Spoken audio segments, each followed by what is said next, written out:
It's been a great year. 2025 is about to end, and I wrote down my top 8 lessons of the year, and I'm teaching them to you in order for me to learn them better myself as well. And I mean, if you find any help from this video, I hope that you like it and you enjoy it. First lesson, number 1, is ask why and how to see and understand the mechanism. There has been a lot of people who have said that my understanding is like quite good as per my age. Well, that's true, but what I've done differently, I believe, is that like I ask so often like why is it like that, and then how it works. How does that step work? And like I ask those questions a lot until people are like very exhausted, they cannot answer anymore, or I gained the understanding I wanted to gain. And so I think why this works is because understanding is the ability to predict and intervene. That requires like a causal model, like a chain. Like you have to understand the model behind it. It doesn't come from understanding, memorizing statements. And so how to use it is in any learning scenario, discussion, reading, observation. You ask why and how to see the causal model behind it. And you stop at any point that is unclear. You drill into these points and you ask, why is it like this? How it works. You ask that. And that's how you do. Like, you stop only when, without notes, you can explain it simply.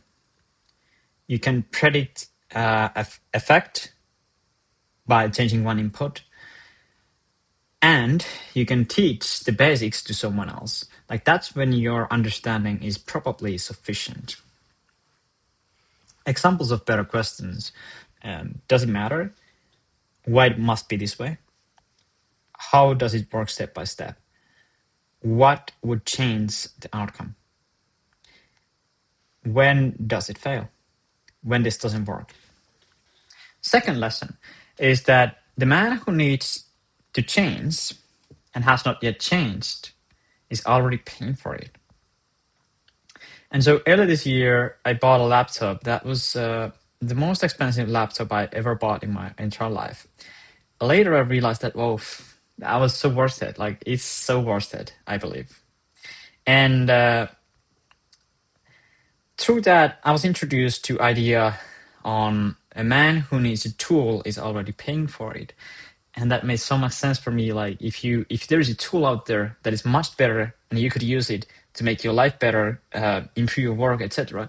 And if you're not using it, you are already paying for it. You're paying the price of not having the tool. And the same applies to if you have problems, if you have trauma, etc. And you need to resolve them.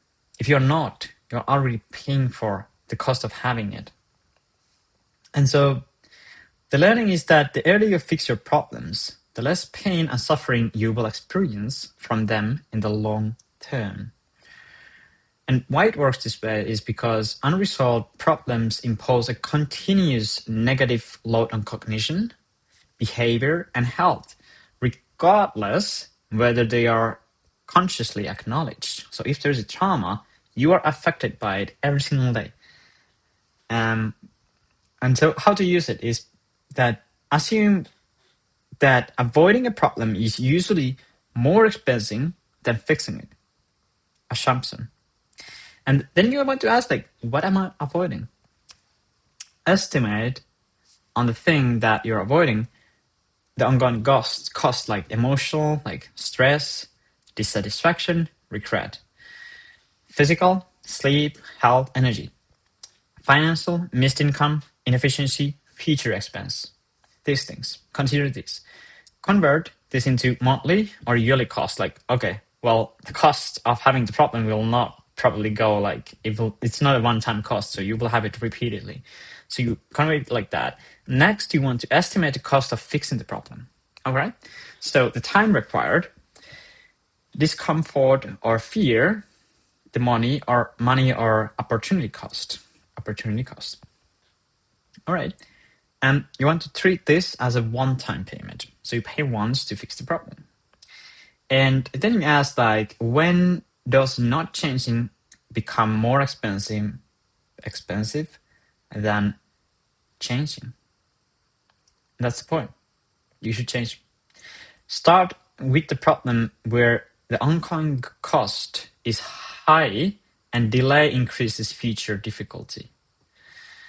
Commit to change as a one-time expense instead of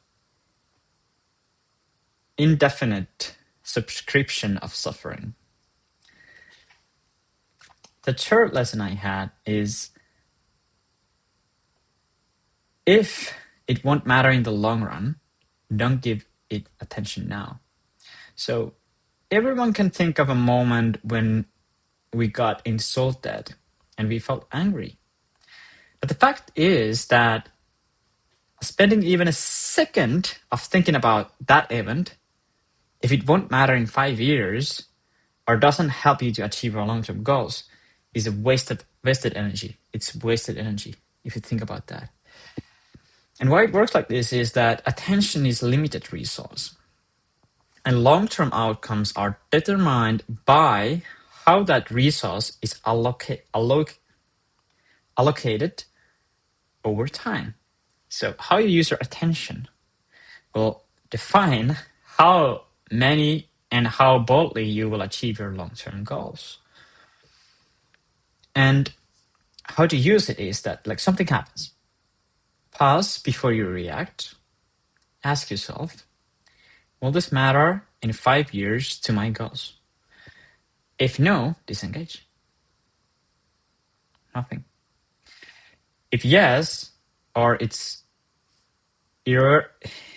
irreversible, you cannot reverse that, then address it deliberately. Then the fourth one, identify and weigh the person's incentives before modeling their probabilistic behavior. So what it is, it's a powerful way to predict what people are likely to do by looking at their incentives, because incentives drive behavior even when people are not consciously aware of it. So an example of this is that I was on a call about certifying a product, and the person in the call explained how the pre-tests and how they can, like, save tens of thousands of euros. Like, yeah, it's so important to take them. I realized that, oh, this is not an engineer. It's not an engineer. Like, they don't know what it's talking about. They're a salesperson. Okay. Then I'm like, oh.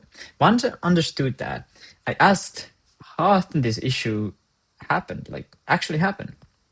He explained the data, and I noticed that it never happened. Like, the package he was trying to sell me, it never happened. So he was selling me thousands of euros of package, which had no benefit, no gain. And so why it works like this is that human behavior is shaped by automatic brain processes that operate below conscious awareness and prioritize actions that protect or increase perceived status within a relevant social group. So it's all about status. Like, you get money, you get promotion, it's status. It's status that matters. And that's the driver behind it. And how you can use this is that first you ask, like, so a little bit context first. People will always try to avoid failure. Like, things would go a lot wrong. They will always avoid that first. That's most important for them. So that's why you will first want to ask that, what is the person's biggest perceived loss in the situation? Because they will avoid that. Is it a job, blame, reputation, money, credibility? What is it? Okay. And then you ask, would the behavior you want from them risk that loss? If yes, they will not do it. You can stop. If no, you can continue. So Then you can, given the remaining safe options, which behavior best serves their incentives? Do they have options?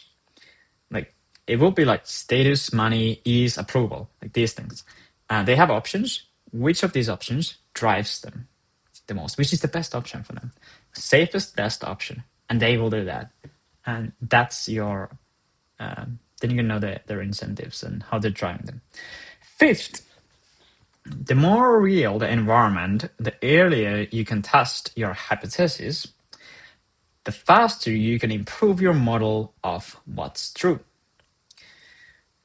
And I've been building a product almost a couple of years now, and I've noticed that like the reality is highly unpredictable, and it's like full of moving parts. Like the earlier I'm able to test a hypothesis in the most realistic environment possible, the earlier I can assess it honestly and move closer to the truth. Like I cannot model it in my mind, I realized. And so the reason why it works like this is that the human mind cannot construct or maintain a complete, accurate model of complex, real world systems. It's not possible. And that's why you have to test in the real world. And how you use it is that you know your goal, write a hypothesis, how to achieve it, identify, or like more simply is like write a hypothesis what you believe is true, identify most impactful variables, the highest uncertainty in those variables. For each variable, define a real-world test that can confirm or falsify it.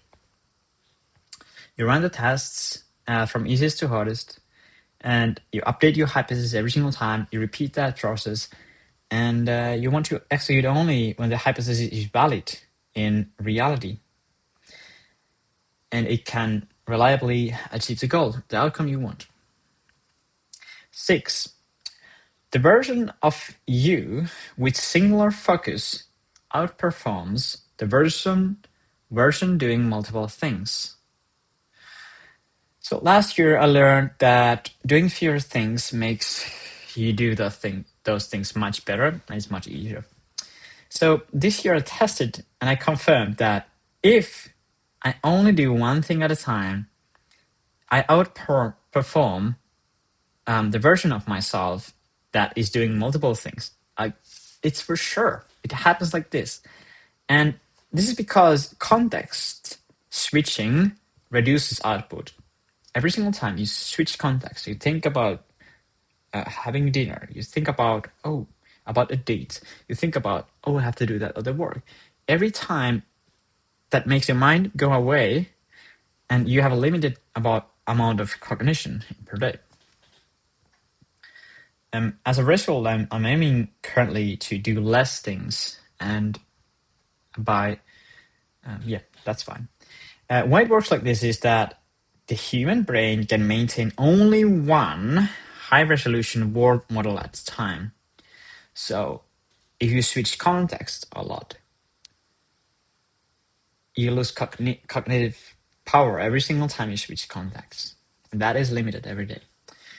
How to use it is realize that fewer things you need to do and think about, the better you will perform at them.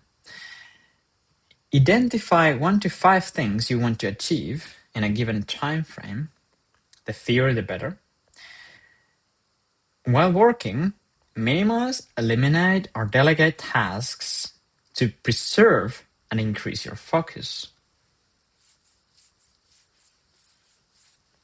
And then we have 2 more. So 7, long-term success is determined by how consistently you act on your worst days. There are days when I feel good, there are days when I feel bad. And I noticed that most people, they go to the gym, they do their work when they feel good. And what I realized is that people who outperform the average ones are those who do the work regardless how they feel. And why it works like this is long-term outcomes are dominated by compounding processes, and compounding is constrained by the minimum level of consistent input, not peak for performance. It's not peak performance that matters. It's the consistency that you're able to keep up with. And how you can use it is that you identify the activities that drive your long-term outcomes. You define a minimum action for bad days. For example, you're reading, minimum amount of reading and studying per day. You commit to executing that minimum regardless of mood or conditions. You track consistency, not peak performance. You treat missed days as system failure, not a motivation failure. And the last lesson of top lessons of the year is that your business or life is failing because of what you avoid, not because of optimization on something you enjoy.